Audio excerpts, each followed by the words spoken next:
இப்போ இந்த நாட்கள்ல பாத்தீங்கன்னா நாம இந்த பேண்டமிக் போன்ற சூழ்நிலைகள் எல்லாம் கடந்து வந்திருக்கிறோம். அப்புறம் நாம கடைசி நாட்கள்ல வாழ்ந்து கொண்டிருக்கிறோம் அப்படின்றது ஒரு நிதர்சனமான உண்மை. துரிதமாக இந்த உலகத்தின் முடிவை நோக்கி இந்த உலகம் ஓடிக்கொண்டிருக்கிறது என்பதற்கு அநேக சான்றுகள் இருக்கிறது. அதை நம்ம அநேக காரியங்களை நம்ம பார்த்திருக்கிறோம். இப்படிப்பட்ட இந்த தருணத்துல கர்த்தருடைய பிள்ளைகளுடைய வாழ்க்கையில ஜெபம் என்பது ரொம்ப அத்தியாவசியமான ஒரு காரியம். பவுல் ஒரு இடத்துல எழுதும் பொழுது, நீங்க ரட்சிக்கப்பட்ட நாட்களில் இந்த ரட்சிப்பு சமீபமா இருந்ததை பார்க்கலும் இப்பொழுது ரட்சிப்பு அதிக சமீபமா இருக்கிறது அப்படின்னு சொல்லி எழுதுறார் ரோமருக்கு எழுதும்போது. So we are close to our salvation, அதாவது இந்த சரீரத்திலிருந்து விடுபட்டு கர்த்தருக்குள்ள கடந்து செல்கிற அந்த ரட்சிப்பை குறித்து அவர் அப்படி எழுதுறாரு. அப்ப அந்த ரட்சிப்புக்கு நம்ம நெருங்கி போகும்போது, அது மாத்திரமல்ல உலகத்தின் முடிவும் நம்ம கடைசி நெருங்கி போகும்போது நம்முடைய தனிப்பட்ட ஜெபம் ரொம்ப அவசியம். அதுல எந்த ஒரு சந்தேகமும் இல்லை. ஜெபம் தான் சுவாசம். ஜெபிக்கலைன்னா நம்ம ஒரு நல்ல கிறிஸ்துவ வாழ்க்கை வாழ முடியாது. அதுல நமக்கு எந்த சந்தேகமும் இல்லை. நம்ம அதை குறித்து இன்னைக்கு மேக்சிமம் ஃபோக்கஸ் பண்ணல. மற்றபடி நாம நம்முடைய தனிப்பட்ட ஜெப வாழ்க்கை, தேவனோடு இருக்கிற உறவை தாண்டி தேவனுடைய பிள்ளைகள் உலகத்தில் நடக்கிற அநேக காரியங்களுக்காக ஜெபிக்க வேண்டியிருக்கிறது. வேதத்துல நம்ம வாசிக்கிறோம், தேச தலைவர்களுக்காக ஜெபம் பண்ணுங்கன்னு சொல்லிட்டு. இப்படி பல விஷயங்கள் இருக்குது. இதை குறித்து தான் நாம எப்படி ஜெபிக்கணும், நம்ம ஜெபிக்கும் போது நம்முடைய ஃபோக்கஸ் எப்படி இருக்கணும், நம்ம அடைய வேண்டிய ஒரு காரியம் ஒன்று இருக்கு, நம்ம ஜெபித்து பெற்றுக்கொள்ள வேண்டிய ஒரு காரியம், அது என்னவாக இருக்கணும், எதை நோக்கி நம்ம ஜெபிக்கணும், சபையாக கூடி நம்ம என்னென்ன காரியங்களுக்காக ஜெபிக்கணும். விசேஷமா இந்த கடைசி நாட்கள்ல என்னோட தனிப்பட்ட ஜெப வாழ்க்கையை தாண்டி நான் மற்ற ஜெபிக்க வேண்டிய முக்கியமான காரியங்கள் என்ன, அதை குறித்து தான் நம்ம இன்னைக்கு விவாதிக்கலாம் அப்படின்னு சொல்லி கர்த்தருக்குள்ள நான் விசுவாசிக்கிறேன். நேரடியா நம்ம கேள்விகளுக்குள்ளே போயிடலாம். ஒரு சிலர் என்ன சொல்றாங்கன்னா, இதெல்லாம் நடக்கத்தான் வேணும். இப்போ வியாதிகள் வரும்னு பைபிள் இருக்கு, வாதைகள் வரும்னு பைபிள் இருக்கு, நீங்க ஜெபிக்கிறதுனால ஒன்றும் ஆக போறது இல்லை, அதனால இந்த வியாதியை தடுத்துருங்க, அழிவை நிறுத்திடுங்க, ஜனங்க சாகக்கூடாதுன்னு நீங்க ஜெபிக்கிறது தப்பு அப்படின்னு சொல்றாங்க. அதாவது சொல்றாங்க, அவங்க ஒரு பக்கம் சொல்றாங்கன்ற காரியம் இருந்தாலும் அநேகருக்குள்ள இதை குறித்து ஒரு குழப்பம் இருக்குது. ஸோ இந்த மாதிரி ஒரு பேண்டமிக்கான ஒரு சூழ்நிலை, கொரோனா வைரஸ், கோவிட், ஒருவேளை இதுக்கப்புறம் வேற ஏதாவது ஒரு வாதை வந்தாலோ இல்ல வேற ஒரு அழிவு வந்தாலோ, இதெல்லாம் வரும்னு சொல்லி பைபிள்ல இருக்கு, அதனால நம்ம இதுக்காக நம்ம பாரப்பட்டு ஜெபிக்க வேண்டியதில்லை அப்படியா? அல்லது இதை நம்ம எப்படி ஜெபிக்கணும் இந்த மாதிரியான ஒரு சூழ்நிலைகள்ல? இது என்னோட முதல் கேள்வியா நான் வைக்கிறேன். இல்லை, இப்போ ஜெபம்ங்கிறது அவசியங்கிறதுல எந்த மாற்று கருத்துமே இல்லை. ஏன்னா நிறைய பேர் ஜெபமே தேவையில்லை அப்படிங்கிற கான்செப்டுக்கெல்லாம் போயிட்டாங்க. நம்ம வெறும் பிரைஸ் அண்ட் வர்ஷிப் பண்ணாலே போதும், நம்ம ஜெபிக்க வேண்டிய அவசியம் இல்லை அப்படிங்கிறதுக்கு போயிட்டாங்க. இடைவிடாமல் ஜெபம் பண்ணுங்க தான் வசனம் நமக்கு சொல்லப்பட்டிருக்கு. So prayer is very must. தனிப்பட்ட வாழ்க்கைக்கும் ப்ரேயர் ரொம்ப மஸ்ட்டு, சபைக்கும் ப்ரேயர் மஸ்ட்டு, எல்லாத்துக்குமே ப்ரேயர் ஒரு மஸ்டான ஒரு விஷயம். அதில் எந்த மாற்று கருத்தும் இல்லை. ஆனால் இன்னைக்கு எல்லாருக்கும் இருக்கிற ஒரு பேசிக் கேள்வி, அந்த கேள்வியோட இன்னொரு பக்கம் தான் நீங்கள் கேட்டீங்க. என்னன்னா, நாம் இப்படி ஜெபிக்கிறோம், ஆனால் இந்த பேண்டமிக்ல எந்த மாற்றமும் இல்லை. இதுதான் முன்னாடி கேள்வியாக கேட்குறாங்க. இதெல்லாம் ஜெபிக்க வேண்டியதே இல்லை, மாறாது. ஏன்னா ஆல்ரெடி ஃபிக்ஸட். கர்த்தர் இப்படி நடக்கும்னு சொல்லிட்டாரு. ஸோ நீங்கள் என்ன செய்ய வேண்டியதில்லை, ஜெபிக்க வேண்டியதில்லை அப்படின்னு சொல்லி. அப்படி நம்ம இதை எடுக்க முடியாது. அதாவது எப்படின்னா, நினிவேக்கு ஆண்டவர் சொல்றாரு, நான் அழிக்க போறேன், அவங்களுடைய பாவங்கள் என்னை எட்டினதுன்னு சொல்லிட்டாரு. இப்போ அந்த இடத்துல போகும்போது ஜனங்க ஆண்டவரை நோக்கி ஜெபம் பண்றாங்க. ஜெபிக்கும் போது கர்த்தர் மனஸ்தாபப்படுகிறார். வசனம் அப்படிதான் இருக்கு, மனஸ்தாபப்படுறார். மனஸ்தாபப்பட்டு அந்த தீங்கை இல்லாமல் பண்ணல, அந்த தீங்கை இல்லாமல் பண்ணல, தள்ளி போடுகிறார். நினிவே அழிக்கப்பட்டது உண்மை, அதற்கு பிறகு அது தள்ளி போடப்படுகிறது. இப்போ ஆபிரகாமுடைய பிரேயர் எடுத்துக்கோங்க. அவர் ஜெபம் பண்றார், 10 நீதிமான் இருந்தால் அப்படின்னு சொல்லி. இப்போ ஒருவேளை சோதோம்ல 10 பேர் இருந்திருந்தா, ஒருவேளை அது அழிக்கப்படாம காப்பாற்றப்பட்டிருக்க வாய்ப்பு இருக்கு, தள்ளி போயிருக்க வாய்ப்பு இருக்கு. ஏன்னு சொன்னா, சோதோம் அழிவுக்கு நேரா வந்துருச்சு. ஆபிரகாமுடைய ஜெபம் தான் கடைசி. ஆபிரகாம் தான் சொல்றாரு, நான் கடைசியா இன்னும் ஒரு தடவை பேசுறேன்னு. கர்த்தர் சொல்லல. ஆபிரகாம் இன்னும் பேசியிருந்தாலும் கர்த்தர் கேட்டிருக்க தான் போறாரு. ஸோ அப்போ பிரேயர் மாத்தும், தேவனுடைய திட்டத்தை மாற்றுவதற்கு வாய்ப்பு இருக்கு. ஆனால் இந்த பிரேயர் எப்படி பண்றோங்கிறதுல தான் விஷயமே இருக்குது. நான் சொல்லக்கூடியது விஷயமே அதுதான். Prayer must. இப்போ 2 வகையா இருக்குன்னு வச்சுக்கோங்க. அந்த பிரேயர் 2 வகை இருக்கு. ஒன்று, நீங்க உங்க அழிவுக்காக ஜெபம் பண்றது. அழிவிலிருந்து அழிவிலிருந்து காப்பாத்துங்க, இந்த என்னோட தேசம் அழிய போகுது, எங்க ஏரியா அழிய போகுதுன்னு ஜெபம் பண்றது. இன்னொன்னு, நான் உங்களுக்காக ஜெபம் பண்றது. ஐயோ என் தேசம் அழிஞ்சு போகுது ஆண்டவரே, அந்த தேசத்தை காப்பாத்துங்க, அமெரிக்காவை காப்பாத்துங்க, இப்படி காப்பாத்துங்க, நம்ம ஜெபம் பண்றது ஒன்று இருக்கு. இந்த ரெண்டு ஜெபமும் ஜெபிக்கிற விதத்தில் தான் வித்தியாசப்படுது. ஃபர்ஸ்ட் இப்படி எடுத்துப்போம், நான் ஜெபம் பண்றேன். எதுக்காக ஜெபம் பண்றேன்? என்னுடைய தேசத்துல இப்படிலாம் நடக்குது, இந்த பேண்டமிக்கே எடுத்துப்போம், இப்படி ஒரு அழிவு வருது அப்படின்னு. அப்ப இந்த அழிவுக்கு எது காரணம்னு பார்க்கணும். கர்த்தர் ஒரு அழிவை அனுமதிக்கிறார், கொள்ளை நோயை அனுமதிக்கிறார். கொள்ளை நோய் கர்த்தர் அனுமதி இல்லாமல் வராது. அப்படி கொள்ளை நோய் அனுமதிக்கப்பட்டு வரும்போது இது எதனால அனுமதிக்கப்பட்டது? அப்ப அந்த அனுமதிக்கப்பட்டது கர்த்தரை கோவப்படுத்தி இருக்கு, ஏதோ ஒண்ணு கர்த்தரை கோவப்படுத்தி இருக்கு, அனுமதிக்கப்பட்டிருக்கு. அப்படி கர்த்தருடைய கோவத்தை ஆற்றக்கூடியதால தான் என் ஜெபம் இருக்கணும். அப்ப ஆட்டோமேட்டிக்கா என்ன ஆகும்னு கேட்டீங்கன்னு சொன்னா, இந்த பேண்டமிக் நிறுத்தப்படும். தேசத்துல ஆண்டவர் வந்து தாவீதுகிட்ட கேட்கிறாரு, உனக்கு எது வேணும், இத்தனை வருஷம் பஞ்சம் வேணுமா, இத்தனை நாள் இது வேணுமான்னு கேட்கப்படும் போது அவன் வந்து என்ன ஆப்ஷன் கொடுக்குறான்னா, 4வது ஆப்ஷன் கொடுக்குறான், உம்முடைய கரத்தில் நான் விழுறேன்னு சொல்லி. ஸோ அப்போ வந்து தேசத்துல ஒரு வாதை வந்துடுது, சங்காரத்தூதன் வரான். வரும்போது தாவீதினுடைய ஜெபம், நான் தானே தப்பு செஞ்சேன், இந்த ஆடுகள் என்ன செய்தது அப்படின்னு சொன்ன போது கர்த்தர் வந்து அந்த தீங்குக்கு மனஸ்தாபப்படுகிறார். சரி போதும் நிறுத்து அப்படின்னு சொல்றாரு. ஸோ என்னுடைய பிரேயர் வந்து கர்த்தருடைய இதை மாத்தோம். எப்போ மாத்தோம்? நான் உணர்ந்து அந்த கர்த்தரை கூல் பண்ற அளவுக்கு என் பிரேயர் இருக்கணும். நான் என்ன சொல்ல வரேன்னு உங்களுக்கு புரியுன்னு நினைக்கிறேன். இன்னைக்கு ஏன் அது நடக்கல அப்படின்னா, நான் இப்போ இந்த பேண்டமிக்கை பார்த்த உடனே கதறேன், ஐயோ எனக்கு கொள்ளை வந்துருச்சு வந்துருச்சு வந்துருச்சுன்னு. ஏன் வந்துச்சு, எதனால வந்துச்சு, அதை பார்க்கணும். இப்போ தானியேல் வந்து 9ஆம் அதிகாரத்துல அவர் வந்து பாபிலோனுக்குள்ள இருக்கிறாரு, அடிமைத்தனத்துக்குள்ள இருக்கிறாரு. இப்போ அவருடைய பிரேயரை பாருங்க, ஆண்டவரே நாங்கள் அடிமைத்தனத்தில் இருக்கிறோம், எங்களை விடுதலையாக்குங்கன்னு ஜெபம் பண்ணல. நாங்கள் ஏற்கனவே நிறைய தப்பு செஞ்சுட்டோம், நாங்கள் வந்து உமக்கு விரோதமாக பாவம் செஞ்சுட்டோம், இந்த பாவத்துல இருந்து எங்களை என்ன செய்யுங்க, மன்னிச்சிருங்க. நாங்கள் அவங்க மன்னிப்பு கேட்குறாங்க, இந்த பாவத்துல இருந்து என்னை மன்னிங்க. அந்த மன்னிப்பை கேட்ட பிறகுதான் அந்த இடத்துல இருந்து நீங்க கவனிச்சு பார்த்தீங்கன்னா, அவர் வந்து ஆண்டவர்கிட்ட வந்து விடுதலையை கேட்கிறார். 9ஆம் அதிகாரத்துல 5வது வசனம், தானியேல், நாங்கள் பாவம் செய்து அக்கிரமக்காரராய் இருந்து துன்மார்க்கமாய் நடந்து கலகம் பண்ணி உம்முடைய கற்பனைகளையும் உம்முடைய நியாயங்களையும் விட்டு அகன்று போனோம். அவர் ஒத்துக்கிறாரு, ஆமா ஆண்டவரே, நாங்க அடிமைத்தனத்துக்குள்ள இருக்கிறது எது காரணம், இதெல்லாம் செஞ்சோம், நாங்க செஞ்சதுனால நாங்க இன்னைக்கு இருக்கிறோம், எங்களை வந்து தயவு செஞ்சு இந்த பாவத்தை மன்னிங்கன்னு அவங்க கேட்கணும். அப்ப இந்த கொள்ளை நோய் வர்றதுக்கு என்ன காரணம், என்ன நடந்துச்சு? நான் எப்பவுமே நான் சொல்லுவேன், உடனே இவங்க எல்லாரும் என்ன சொல்லுவாங்கன்னா, தேசத்துல வந்து அக்கிரமம் நடக்குது, அநியாயம் நடக்குது.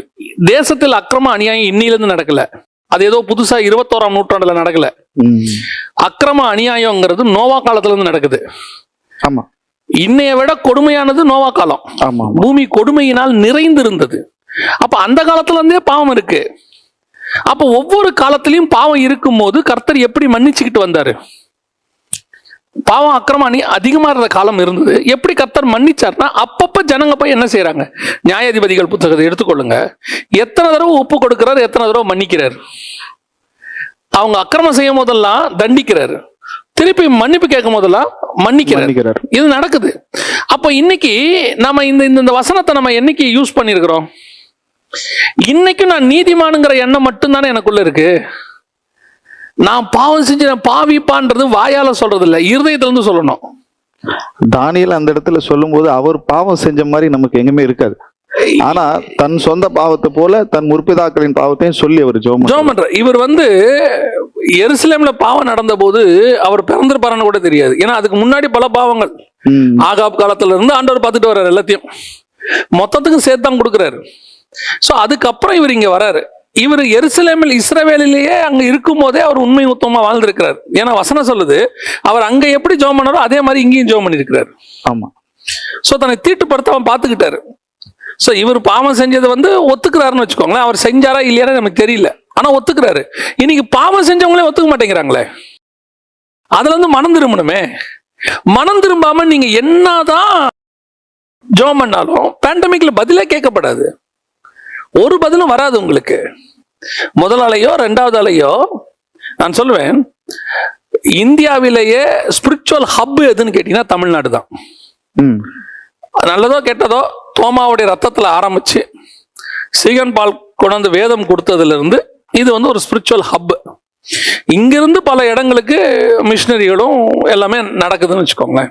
அப்படி ஸ்பிரிச்சுவல் ஹப்பா இருக்கிற இந்த இடத்துல இந்தியாவிலேயே அதிகமான பேண்டமிக் நடக்கிற இடமா இருக்குது. முக்கியமா சென்னை சொல்லலாம். முக்கியமா சென்னை. அப்படி இருக்கும்போது என்ன காரணம்? சரி, இப்போ சென்னையை மட்டும் கார்னர் பண்ணல, எல்லா சிட்டியுமே எடுத்துப்போம். நம்ம சிட்டிஸ்ல நம்ம ஏன் நடக்குதுன்னு அங்கே உட்காந்து கொஞ்சம் யோசிக்கணும்ல. அங்க எதனால இப்படி நடக்குது? இதை வெறும் கொரோனா அப்படின்னு தள்ளிட முடியாது. ஆமா, நாளைக்கு வேற ஒண்ணு வரலாம். ஏற்கனவே வெள்ளம் வந்துச்சு, புயல் வந்தது. நம்ம இந்த தீர்க்கதரிசிகளை ஓரம் வச்சிருவோம். ஏன் சொன்னாங்க சொல்லலை, அவங்களாம் சொல்லவே இல்லை, அதெல்லாம் ஓரம் வச்சிருவோம், அதை விட்டுருவோம். பர்சனல் நம்மளை பார்த்துப்போம். அப்ப நம்ம இங்க இருக்கிறோமே, இது நடந்துருச்சு. இப்படி நடக்கும்போது நான் என்ன செய்யணும்? அப்ப என்னுடைய பிரேயருடைய மெத்தட் என்ன? அப்ப உண்மையா மனம் திரும்பினால் மட்டுமே இது மாறும். உண்மையா மனம் திரும்புதல் என்றால் என்ன? அடுத்த கேள்வி வருது. உண்மையாய் மனம் திரும்புதல் என்றால் என்ன? இப்ப எனக்கு கிட்ட ஒரு அக்கிரமம் இருக்கு, அந்த அக்கிரமத்தை நான் வச்சுக்கிட்டு ஆண்டவரே என்னை மன்னியும்னு சொன்னா, ஆண்டவர் வந்து என் பாவத்தை மன்னிக்க தயாரா இருக்காரு. நான் செய்கிற கிரியையை மாத்தினாதான் அடுத்து எனக்கு மன்னிப்பு உத்தரவாதம்.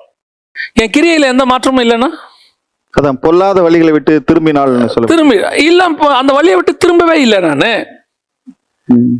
இப்போ யாரையுமே நான் பர்டிகுலரா இதுல நம்ம குற்றப்படுத்த முடியாது. எல்லாரோடைய பங்களிப்பும் இதுல இருக்கு. தேசத்தின் பாவம்னா அப்படிதானே? தேசத்தின் பாவம்னா எல்லாருடைய பங்களிப்பும் இருக்கு. இன்னைக்கு ஜெபிக்காதவங்களை விட்டுருவோம், புறஜாதியாரை விட்டுருவோம். அவங்களுக்கு தெரியாது, அவங்களான முயற்சி இதுல வெளியே வரதுக்கான அவங்க முயற்சியை பண்றாங்க. நான் எப்பவுமே சொல்வேன், ஒரு தேசத்தை காப்பாற்றுவதற்கு ஒவ்வொருத்தரும் ஒவ்வொரு முறையில முயற்சி செய்யறாங்க. ராணுவம் ஒரு முயற்சி செய்து, காவலர்கள் ஒரு முயற்சி செய்யறாங்க, நீதிபதிகள் சட்டத்தால் ஒரு பண்றாங்க, சட்டசபையில அரசியல்வாதிகள் ஒரு பக்கம், எல்லாருமே தேசத்தை காப்பாற்றுறதுக்கு ட்ரை பண்றாங்க. அவங்கவுங்க ஒரு பக்கம் தப்பும் செய்யறாங்க, அதை விட்டுருவோம்.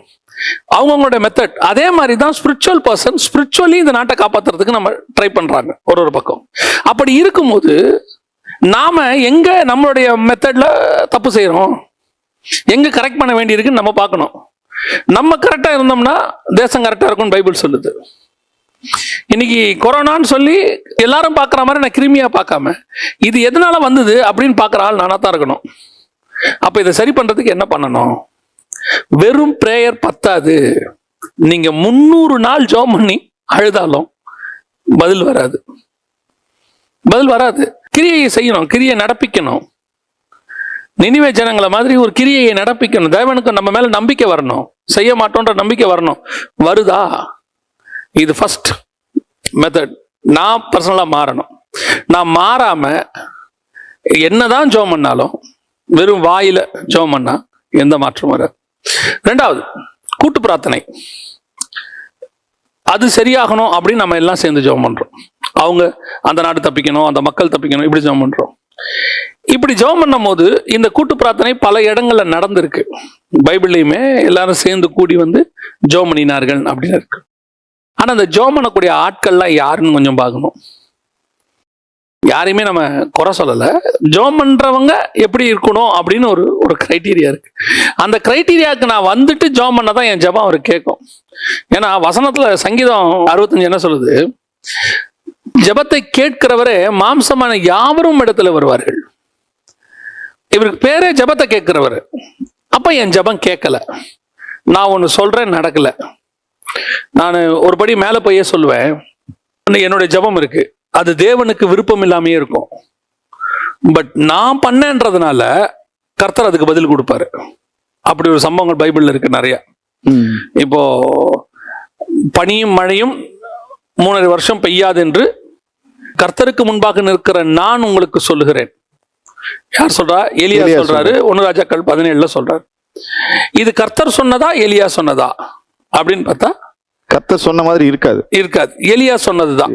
சரி, இது எலியா சொன்னதுதான்றதுக்கு இன்னொரு உதாரணம் என்னன்னா, யாக்கோபு புஸ்தகத்துல சொல்லும் போது பனியும் மழையும் பெய்யாதபடிக்கு 3.5 வருஷம் அவன் கருத்தாய் ஜெபம் பண்ணினான். கர்த்தர் சொல்லி இருந்தா அவன் ஜெபம் பண்ண வேண்டிய அவசியம் இல்லை. ஏன்னா அது ப்ராஃபசி.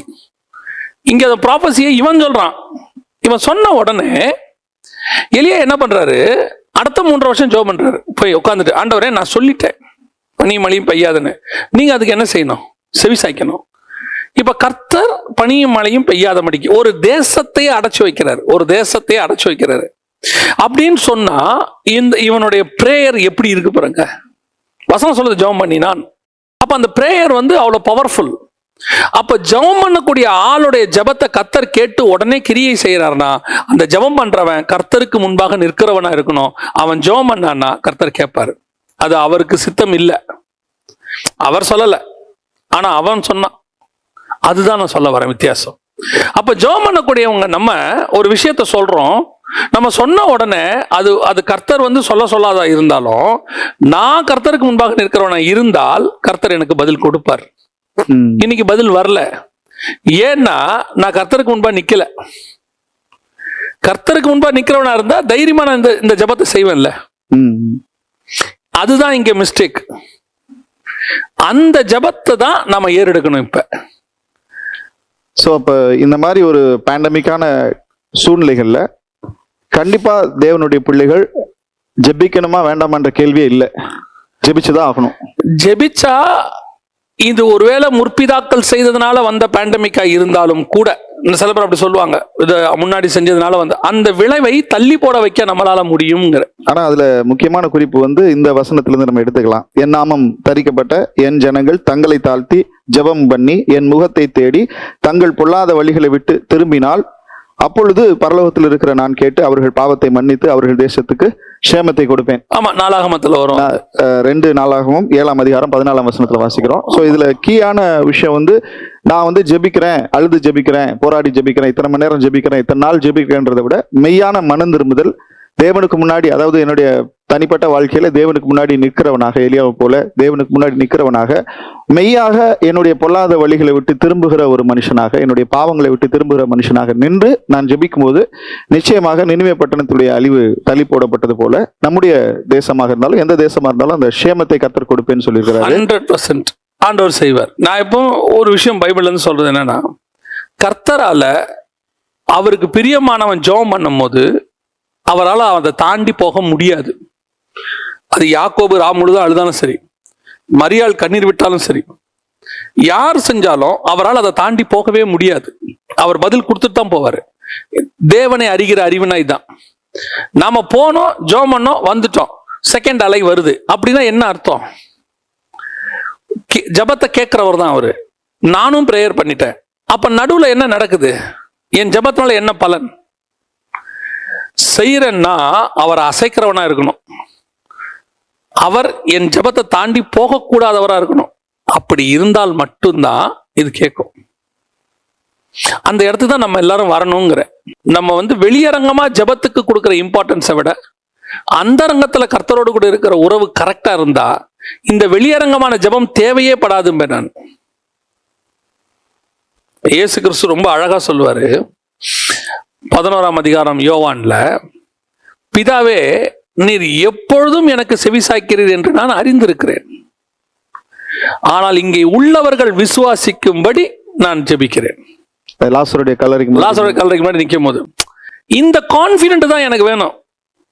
நான் I am standing in front of the God. நான் ஜெபம் பண்ணா கர்த்தர் செய்வார். நான் இன்னைக்கு பிரேயரை பெர்ஃபார்மன்ஸா மாத்துறேன்.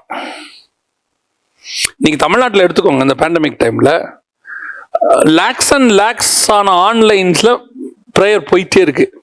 இந்த ஒரு பிரேயர் கூட அதை தடுத்து நிறுத்த மாட்டேங்குது. ஏன்? அதாவது வாதைய இந்த ஜெபம் தடுத்து நிறுத்தலன்றீங்க, இமிடியேட்டா நிறுத்தணுங்கிற. இப்ப அடுத்த பேண்டமிக் வருதுங்கிறாங்க. இப்போ ஒண்ணும் கேட்டு போல, நாம எல்லாருமே கர்த்தருக்கு முன்பாக நிற்கிறவர்களாய் இருந்தால் வாதை இந்த தேசத்துக்கு, தமிழ்நாட்டுக்கு வராது. அப்படி வராத பட்சத்தில் இதுவே மிகப்பெரிய சாட்சியாய் மாறும். மிகப்பெரிய சாட்சியா மாறும். ஏன் தமிழ்நாட்டுக்குள்ள வரல? அப்ப இங்க ஜெபிக்கிறவங்க இருக்கிறாங்க, மெய்யாக மனம் திரும்பி ஜெபிக்கிறவங்க இருக்கிறாங்க. இந்த நம்பிக்கை வந்துட்டா ஆட்டோமேட்டிக்கா ரிவைவல் தானாவே வரும். இதுக்கு பேர் தான் ரிவைவல். ரொம்ப அருமையான ஒரு விளக்கம். இப்போ இந்த மாதிரி சூழ்நிலைகளை நம்ம கண்டிப்பா ஜெபிக்கணும். அதுவும் முக்கியமா நம்ம தாழ்த்தி தேவ சமூகத்துல நம்முடைய குறைகள், குற்றங்கள், பாவங்களை அறிக்கையிட்டு மெய்யான மனம் திரும்புதலோடு எல்லாரும், கர்த்தருடைய பிள்ளைகள் எல்லாரும் ஜெபிக்கும் போது அதுல ஒரு மிகப்பெரிய மாற்றத்தை கர்த்தர் சித்தமான தாவீதுடைய நாட்கள் அப்படியே வாதை நிறுத்தப்பட்டது போல அப்படிப்பட்ட அற்புதங்கள் கூட நடக்கலாம். அப்படி அற்புதங்கள் நடக்கும்போது அதுவே உலக அளவுல ஒரு பெரிய சாட்சியாக இருக்க வாய்ப்பு இருக்கிறது. கர்த்தருக்கு மகிமை உண்டாகட்டும்னே. அடுத்த காரியம் என்னன்னா, இப்போ நம்ம இந்த மாதிரி பேண்டமிக் இந்த மாதிரி எல்லாம் ஜெபிக்கிறோம். நான் இந்த மீடியம் பத்தி பேச விரும்பல. ஏன்னா நான் இதை எப்படி பாக்குறேன்னா, அவங்களால எப்படி முடியுதோ அட்லீஸ்ட் அப்படி ஜெபிக்கிறாங்க. நிறைய பேர் வந்து ஜெபிக்கிறதே இல்லை. சொல்றதுக்கே ரொம்ப கஷ்டமா இருக்குது. சில விஷயங்கள் சில ஆட்களோட பேசும்போது, ஞாயிற்றுக்கிழமை சபை திறக்கல என்னத்த அப்படின்ற மாதிரி சில பேர் ஏதோ சாப்பிட்டோம் எழுந்திரிச்சோம் நாள்ட்டு இருக்காங்க. சரி, அவங்கள விட்டுலாம். அப்படி ஏதோ ஒரு விதத்துல ஜெபிக்கிறாங்க. ஆனா அவங்க ஜெபம் வந்து இன்னும் தேவனை அசைக்கிறதாக, தேவனுக்கு பிரியமானதாக இருக்கத்தக்க ஒரு மெய்யான மனம் திரும்புதலும், அவங்க தங்க ஆண்டவருக்கு முன்பாக அவங்க தங்க வாழ்க்கையில தேவனுக்கு முன்பாக மெய்யாக நிற்கிறவர்களாக இருக்கணும்னு சொல்லி சொன்னீங்க. ரொம்ப அருமையான சில காரியங்கள். அடுத்த காரியம் என்னன்னா, இப்போ இந்த பேண்டமிக் இது இருக்கட்டும், நான் ஏற்கனவே சொன்ன எண்ட் டைம்ஸ், இந்த கடைசி காலம் ஜெபம். அதாவது நான் சபையில போதகனாக இருக்கிறேன். நாங்கள் சபையில பொதுவாக நிறைய ஜெபங்கள் நடத்துறது உண்டு. சில நேரம் தினமும் கூட நடத்துவோம். ஒரு 2 மாசம் கண்டினியூஸா தினம் கூட ப்ரேயர் நடத்துவோம். மெயினா நாங்கள் ஃபோக்கஸ் பண்ற விஷயம் எப்படி இருக்கும்னா, சபையில வந்து ஜனங்கள் ரட்சிக்கப்பட்டு வரணும். இப்போ இந்த பகுதி எங்களை கர்த்தர் இந்த இடத்துல வச்சிருக்கிறாரு. நாங்க இந்த பகுதிக்காக ஜெபிக்கிறோம். இங்க இருக்கிற எல்லாரும் ரட்சிக்கப்படணும், இங்க இருக்கிற எல்லாரும் சபைக்கு வரணும், இப்படிலாம் நாங்க ஜெபிக்கிறோம். ஆனா இப்ப சமீப காலமாக எனக்குள்ள என்னுடைய ஆவியில ஒரு ஒரு ஏவுதல் எப்படி இருக்கு அப்படின்னு சொல்லி கேட்டீங்கன்னா, அதிகமாக ஒரு பெரிய அளவுல ஜெபிக்க கர்த்தர் எனக்குள்ள ஒரு பாரத்தை கொடுக்குறாரு. அந்த பாரம் தான் இந்த நிகழ்ச்சிக்கே ஒரு பேசிக்கான ஒரு லீடிங்னு நான் சொல்லுவேன். அது இதை தாண்டி சபை, நம்ம ஊழியங்கள், நம்ம பகுதி, இதை தாண்டி பெரிய அளவுல ஆத்ம மீட்புக்காக, அதாவது இந்திய தேசம் வந்து கிட்டத்தட்ட 140 கோடி ஜனங்கள் இருக்கிறாங்க. இந்த தேசத்துல நம்மளெல்லாம் கர்த்தர் வச்சிருக்கிறாரு. இந்த தேசத்துல ரட்சிக்கப்பட்டவங்க எத்தனை பேர் அப்படின்னு சொல்லி பார்க்கும்போது ஒரு 10% கூட கிடையாது. நம்ம எப்படி கணக்கு போட்டு எப்படி கூட்டி எல்லாத்தையும் சேர்த்து வச்சா கூட ஒரு 10% கூட கிடையாது. ஆனா இந்த தேசம் நமக்கு முன்னாடி இருக்குது, இவங்க ரட்சிக்கப்படணும் அப்படின்ற ஒரு பாரத்தை கர்த்தர் கொடுக்குறாரு. இப்படிப்பட்ட சூழ்நிலையில நான் ஊழியன்ற நிலைமையில இருந்து அதெல்லாம் விட்டுட்டு ஒரு தேவனுடைய பிள்ளையாக என்னுடைய ஜெபம் எப்படி இருக்கணும், என்னுடைய ஜெபம் எப்படி இருக்கணும், இது அகைன் நான் தனிப்பட்ட ஜெபத்தை குறித்து பேசல. என்னுடைய ஜெபம் எப்படி இருக்கணும், என்னுடைய ஜெபத்தோட ஃபோக்கஸ் எப்படி இருக்கணும். நான் வந்து என் தேசம் ரட்சிக்கப்படணும், 140 கோடி மக்களை ரட்சிங்க ஆண்டவரே, இப்படியே ஜெபிச்சுக்கிட்டே இருக்கணுமா? இல்லை, என்னோட ஜெபம் எப்படி இருக்கணும்? உபவாசிக்கணுமா? இல்லை நான் எப்படி ஜெபிக்கணும்? இல்லை நான் இன்னும் நிறைய பேரை இந்த எனக்கு கர்த்தர் கொடுத்துருக்கிற பாரத்தோட இன்னும் நான் நிறைய பேரை சேர்த்துக்கிட்டு ஜெபிக்கணுமா? அப்படின்ற மாதிரி இதை ஒரு ஆலோசனையா நீங்க சொன்னீங்கன்னா நல்லா இருக்கும். இல்லை, இப்போ நம்முடைய பிரேயர், தனிப்பட்ட பிரேயர் நமக்கும் தேவனுக்கும் இருக்கிறது வேற. ஆமா, அதை பத்தி நம்ம இன்னைக்கு அந்த இடத்துக்கே நான் வரல. நம்ம நிறைய மெசேஜஸ்லையும் பேசியிருக்கோம், நிறைய இடத்துலையும் சொல்லியிருக்கோம். நான் தேவனோடு கூட இருக்கிற ஐக்கியம் தனி. இப்போ என்னுடைய ஜெபம், அடுத்த கட்ட ஜெபம் எதற்காக இருக்கணும் அப்படின்னும் போது, எசேக்கியேல் 9ஆம் அதிகாரத்துல கர்த்தர் வந்து தேசம் அருவருப்புகளால் நிறைந்திருக்கிறது பார்க்கிறாரு. பார்க்கும் பொழுது கர்த்தர் சொல்றதான ஒரு வார்த்தை, தேசத்தில் நடத்த அக்கிரமல் நிமித்தம் அருவருப்புகள் நிமித்தம் பெருமூச்சு விட்டு அழுகிறவர்களின் மேல் முத்திரை போடு அப்படிங்கிறாரு. இந்த பெருமூச்சு விட்டு அழுகிறவர்களின் மேல் முத்திரை போடு அப்படின்றா என்ன அர்த்தம் அப்படின்னா, அவங்க எல்லாருமே பர்சனலி காடோடு இருக்கிறவங்க தான். அப்படி இருக்கிறனால தான் அவங்க என்ன பண்றாங்கன்னா, தேசத்தின் ஒரு அக்கிரமம் நடக்கும்போது அவங்களால தாங்க முடியல, அவங்க அழுகுறாங்க. இந்த அழுது ஆண்டவரே இது எப்படியாவது மாறணுமே, இப்படி ஒரு குரூப் எப்பவுமே இருக்கும். எலியா காலத்துல கூட ஏசபேலுடைய பந்தியில போய் உட்கார்ந்த தீர்க்கதரிசிகள் இருக்கிறாங்க. கெபில மறைஞ்சிருந்த தீர்க்கதரிசிகள் கொஞ்சம் பேர் இருக்கிறாங்க. இவங்கெல்லாம் வந்து இந்த அக்கிரமத்தை கண்டு ஓடி போய் ஒளிஞ்சு ஜெபம் பண்ணிட்டு இருக்கிறோம்.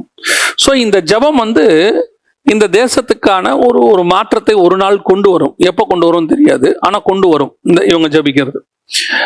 நான் சொல்லக்கூடியது என்ன ஒரு விஷயம் அப்படின்னா, கர்த்தர் அதே 9ஆம் அதிகாரத்தை பின்னாடி வரும்போது என்ன சொல்றாரு, அழுகிறவர்கள் மேல் முத்திரை போடு. ஏன்? நியாய தீர்ப்பு தேவனுடைய வீட்டிலிருந்து தொடங்கும் காலமா இருக்கு. கீழே சொல்லிக்கிட்டே வர்றாரு, நியாய தீர்ப்பு தேவனுடைய வீட்டிலிருந்து தொடங்க போகுது அப்படின்னு சொல்லிட்டு, இந்த பெருமூச்சு விட்டு அழுகிறவர்கள் இருக்காங்கல்ல, அவங்கள மட்டும் காப்பாத்திருங்கிறாரு. அவங்கள எதுவும் பண்ணாத, அவளை வெளியே கொண்டாந்து அப்படிங்கிறார். ஸோ அப்போ அந்த என்னுடைய பிரேயர் எந்த விதமான எதிர்பார்ப்பும் இல்லாமல் இந்த ஜனம் காப்பாற்றப்படணும், இந்த தேசம் காப்பாற்றப்படணும் அப்படிங்கிற அளவில் இருக்கணும். திருப்பியும் சொல்றேன், இந்த ஜெபிக்கிறவன் ஃபர்ஸ்ட் தேவனோட இருக்கிறவனா, உகந்தவனா இருக்கணும். இவன் பணத்தாசை பிடிச்சவனா, பொருளாசை பிடிச்சவனா, ஜாதி வெறியனா, அப்புறம் பலவிதமான காரியங்களை உடையவனா இருந்துட்டு, ஒரு கூட்டத்தை நேசிச்சு ஒரு கூட்டத்தை வெறுத்து பணப்பிரியனா இருந்துட்டு இவன் போய் அழுதாலும் புலம்பனாலும் ஒரு பிரயோஜனம் இருக்காது. உள்ளுக்குள்ள இருக்கிற ஊற்று நல்லா இருந்தாதான் வெளியே வர தண்ணி நல்லா இருக்கும். அவர் உள்ளதான் பாக்குறாரு, இந்த ஜபிக்கிற ஆளை உள்ளதான் பாக்குறாரு. இப்போ யூதாஸ் போய் ஆண்டவரே இந்த இஸ்ரவேலை காப்பாத்தோன்னு அவன் ஜெபம் பண்ண என்ன ஆகும்? உள்ள பொருளாசையை வச்சுக்கிட்டு இயேசுவை காத்தி கொடுக்க போறத இதே யூதாஸ் உட்காந்து ஜெபிச்சா என்ன ஆகும்? கர்த்தர் சொல்லுவார், முதல்ல நீ மனம் திரும்புடா, அதுக்கப்புறம் அவங்க மனம் திரும்பதுக்கு ஜெபம் பண்ணலாம் அப்படின்னு சொல்லுவார். அதே தான் பல பேருடைய ஜெபம் இன்னைக்கு அந்த நிலைமையில் தான் இருக்கு. முதல்ல அவங்க ஆத்மா பரலோகத்து போறது ரெடி பண்ண பிறகுதான் அடுத்த ஆத்மாவை கூட்டு போறதை பத்தி அவங்க ஜெபம் பண்ணணும். ஆயத்தப்படுத்து. ஆயத்தமே படாம ஆண்டவரே சொல்ல, உன் கண்ணில் உள்ளதை ஃபர்ஸ்ட் எடுத்துரு, அதுக்கப்புறமா அடுத்தவங்க கண்ணில் எடுக்கலாம் அப்படிங்கிறார். அப்படி இருக்கும்போது அப்படி ரெடியானவங்க போய் ஒரு ஜெபம் பண்றாங்க அப்படின்னு சொல்லும் போது அந்த ஜெபத்திற்கு அந்த உகந்ததாக அந்த பட்டணம் இருக்குமானால் அந்த ஜெபத்திற்கு பதில் கிடைக்கும், கண்டிப்பாக கிடைக்கும். அந்த பட்டணம் அதுக்கு உகந்ததா இல்லாவிட்டால் அந்த பட்டணத்துக்குள்ள இருக்கிற அவர்களாவது பாதுகாக்கப்படுவார்கள். ஜெபிக்கிறவர்கள் உண்மையா ஜெபிக்கிறவங்க. ஒரு இடத்துல ஆண்டவர் சொல்றாரு எசேக்கியேல் புஸ்தகத்துல, தானியேல், நோவா, யோபு போன்றவர்கள் புருஷர்கள் அங்கே இருந்தாலும் அவர்கள் தங்களை தப்புவித்துக் கொள்வார்களே அல்லாமல் அவங்க குமாரரை கூட தப்பிக்க முடியாதுன்னு சொல்றாரு. அதாவது அவங்க ஜெபம் இவங்களை மட்டும்தான் பாதுகாக்கும், மற்றவங்களை பாதுகாக்காது அப்படிங்கிறாரு.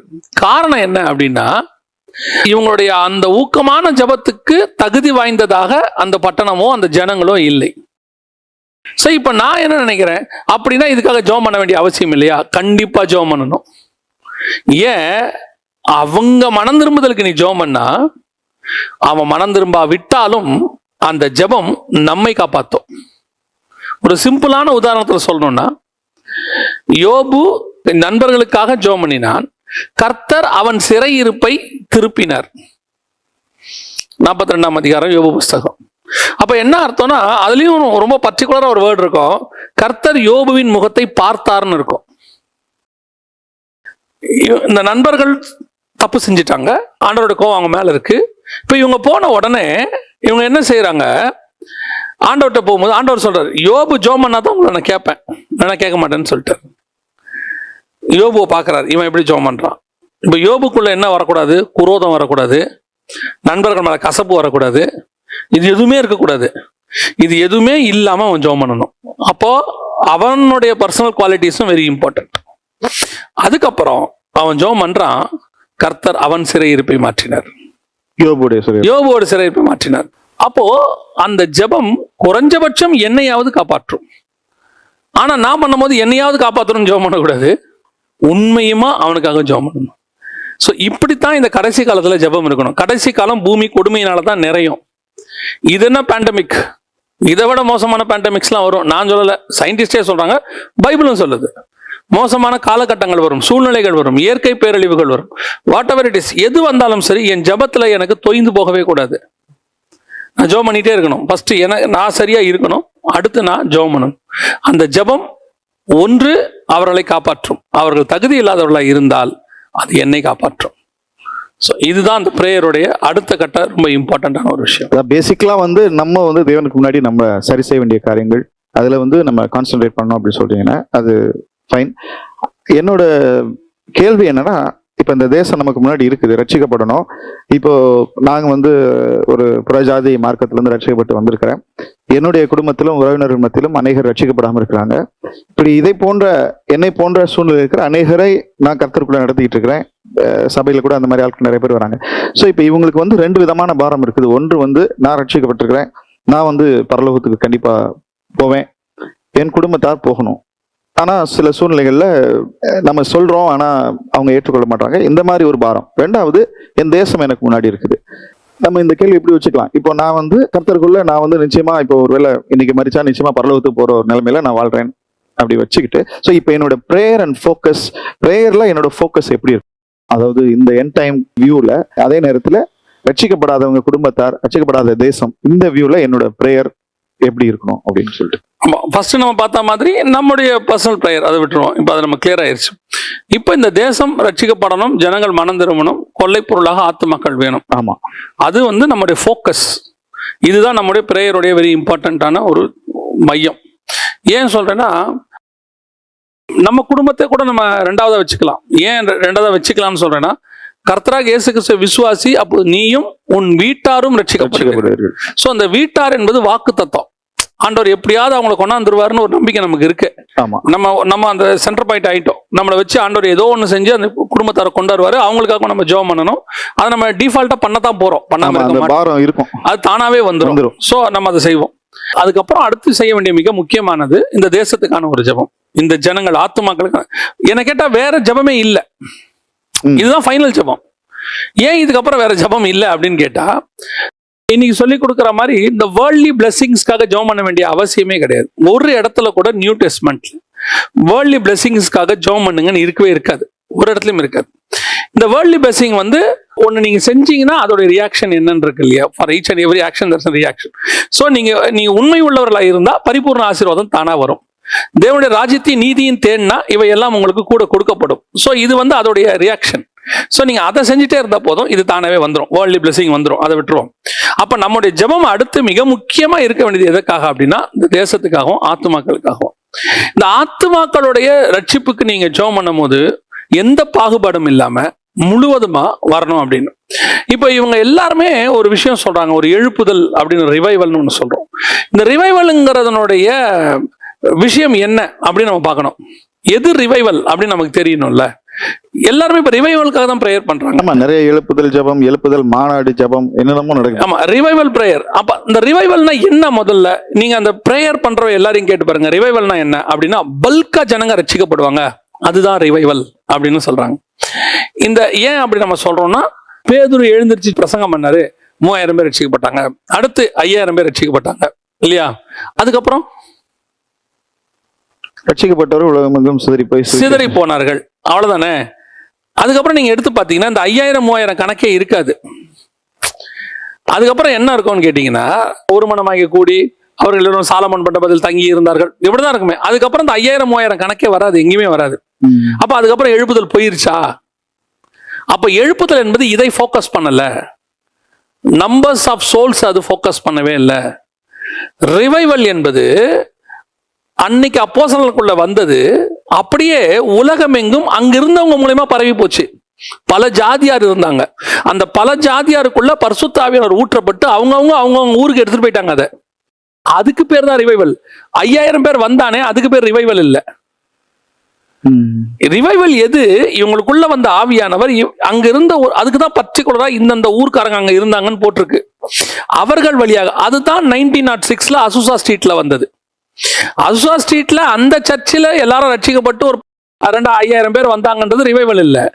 அங்க வந்தது வேர்ல்டு ஃபுல்லா போச்சு.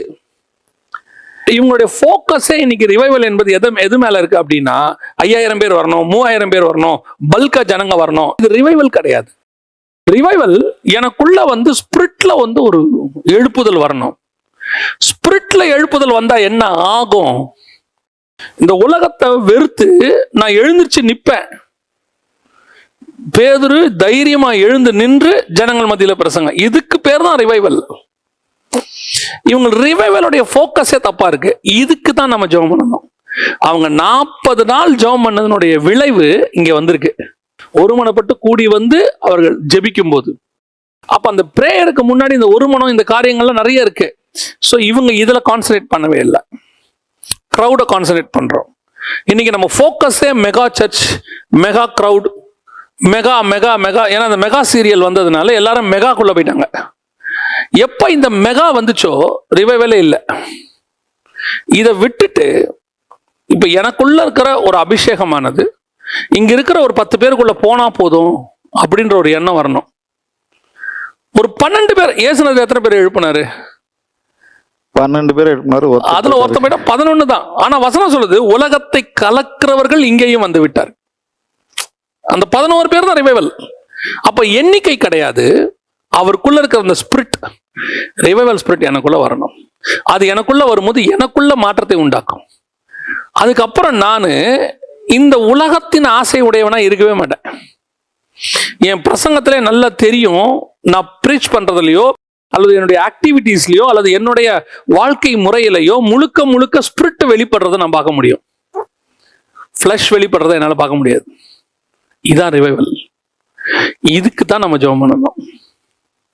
நீங்க கிரௌடுக்கு ஜெபம் பண்ணீங்கன்னா, நீங்க ஜெபம் பண்ணாமையே பாருங்க, ஒரு அரசியல்வாதியோட கிரௌட்ல 1,00,000 பேர் வராங்க தானே. ஒரு பொலிட்டிஷியன் கிரௌட், ஆமா ஆமா, ஒரு கிரிக்கெட்டுக்கு, நிறைய கோடி, யூரோப்ல ஃபுட்பாலுக்கு, ஒரு ஒலிம்பிக் போட்டி நடக்குது அங்க.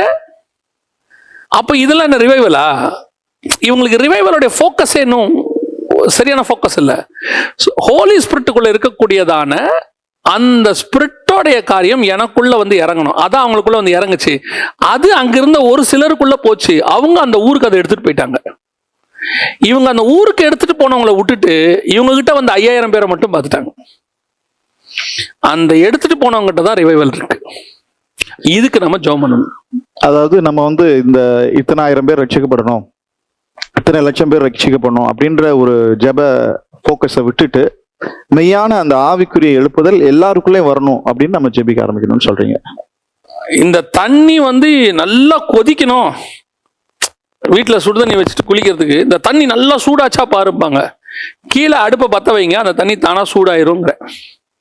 நீங்க தண்ணியே பார்த்துக்கிட்டு இருக்காதீங்க, அடுப்பை பற்ற வைங்க, தானா தண்ணி சூடானது உங்களுக்கே தெரியும். நமக்குள்ள இருக்கிற ஆவியை நீங்க எழுப்புங்க. அந்த ஆவியை எழுப்பிட்டீங்கனாலே ஆட்டோமேட்டிக்கா ரிசல்ட் வெளியே தெரியும். நீங்க என் சர்ச்சுக்கு 5,000 பேர் வரணும்னு ஜெபம் பண்றீங்க, எனக்கு அதுல உடன்பாடு கிடையாது, அதை விட்டுருவோம்.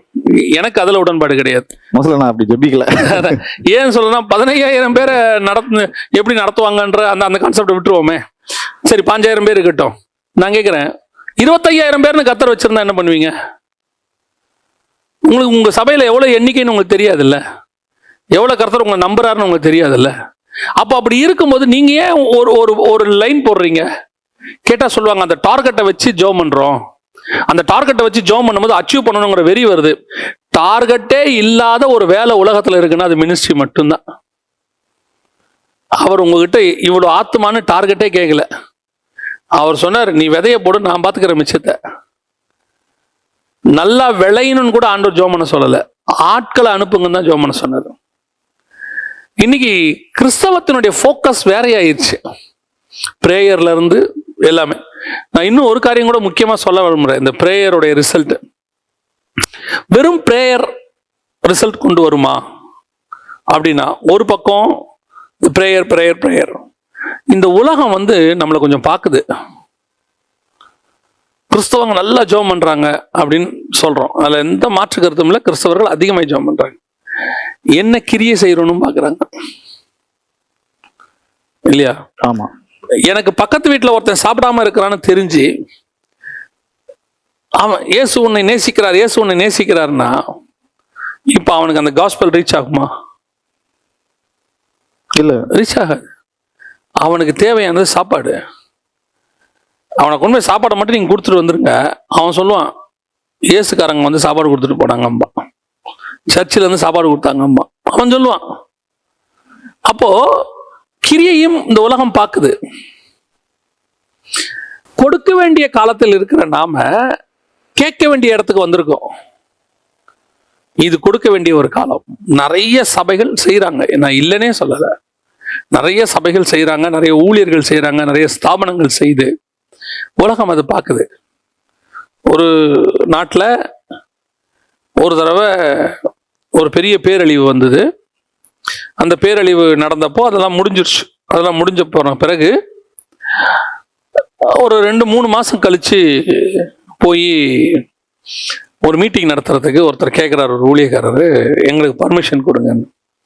அப்போ அங்கே பர்மிஷன் கொடுக்க வேண்டிய அந்த காவலர் சொல்றாரு, உங்களுக்கு பர்மிஷன் தர மாட்டோம். ஏன்? ஒரு 3 மாசம் முன்னாடி ஒரு பேரழிவு வந்துச்சு, இந்த ஏரழிவோட நடந்துச்சு, உங்களுடைய ஸ்தாபனத்துல நீங்க என்ன செஞ்சீங்க? சட்டப்படி அதுல வேற, அதை விட்டுருவோம்.